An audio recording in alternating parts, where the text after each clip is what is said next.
নমস্কার বন্ধুরা, আর জি কুকিং চ্যানেলে আপনাদের সবাইকে স্বাগত। আজকে নিয়ে হাজির হয়ে গেলাম নিরামিষ কাঁঠালের বীজের একটা অসাধারণ রেসিপি নিয়ে। তো চলুন শুরু করা যাক।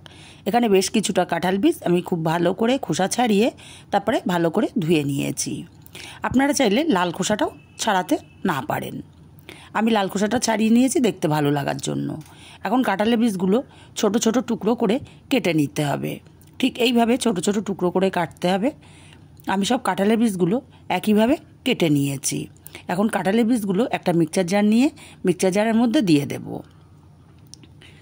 কাঁঠালের বীজগুলো দিয়ে দেব অল্প পরিমাণে জল। মিহি করে পেস্ট করে একটা আলাদা পাত্রে ঢেলে নিলাম। ওই একই মিক্সচারের মধ্যে আমি আগে থেকে কিছুটা মুগ ডাল ভিজিয়ে রেখেছিলাম। ডালটা বেশ নরম হয়ে গেছে। এখন ডালটাকে দিয়ে দেব। ডালটাকে দিয়ে এখানে দিয়ে দেবো 1/2 ইঞ্চি পরিমাণে আদা আর ঝালের জন্য 3টে কাঁচা লঙ্কা। ডালটাকে মিহি করে পেস্ট করে কাঁঠালের বীজের মধ্যে দিয়ে দিলাম। দিয়ে দেবো 1/2 চামচ হলুদ, 1/2 চামচ চিনি, স্বাদ মতো লবণ। খুব ভালো করে সব কিছু মিশিয়ে নিতে হবে। বন্ধুরা, রেসিপিটা ভালো লাগলে একটা লাইক দিতে ভুলবেন না।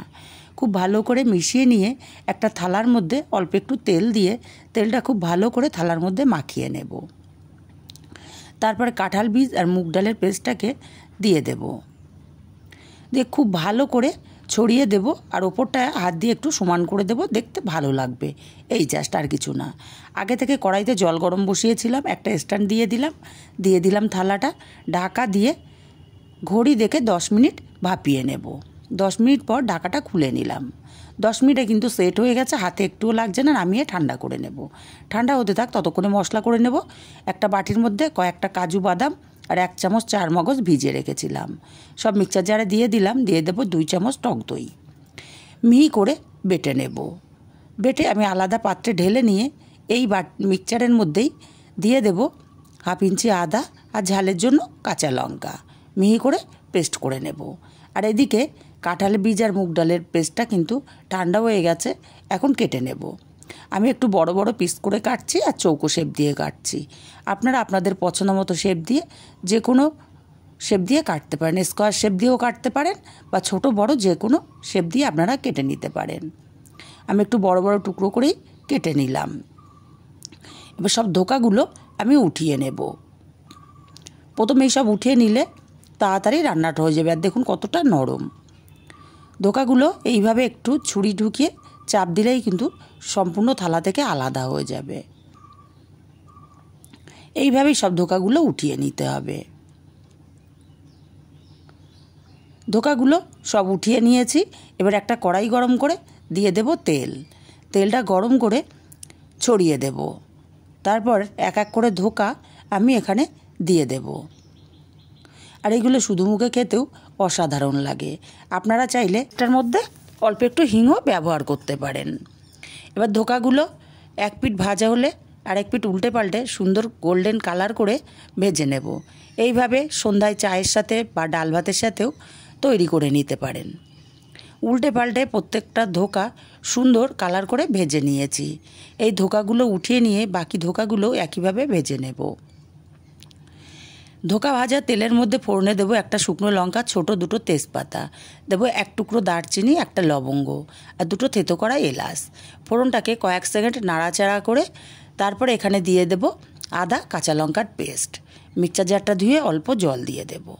1/2 চামচ হলুদ, 1/2 চামচ ধনে গুঁড়ো, 1/2 চামচ জিরে আর দেবো 1/2 চামচ কাশ্মীরি লঙ্কার গুঁড়ো।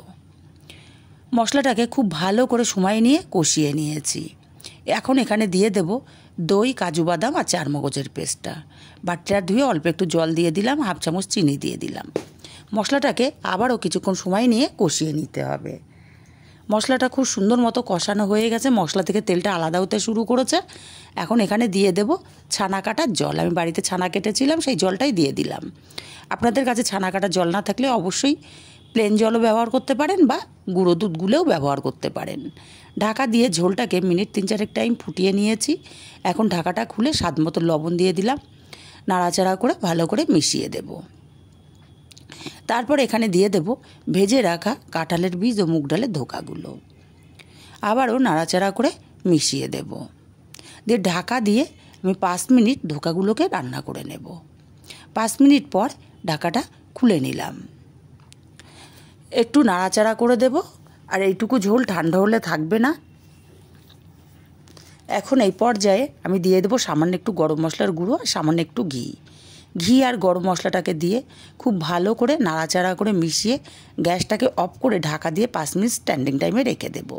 5 মিনিট পর তৈরি হয়ে গেল আমার নিরামিষ কাঁঠালের বীজের রেসিপিটা কেমন লাগলো কমেন্ট করে জানাতে ভুলবেন না।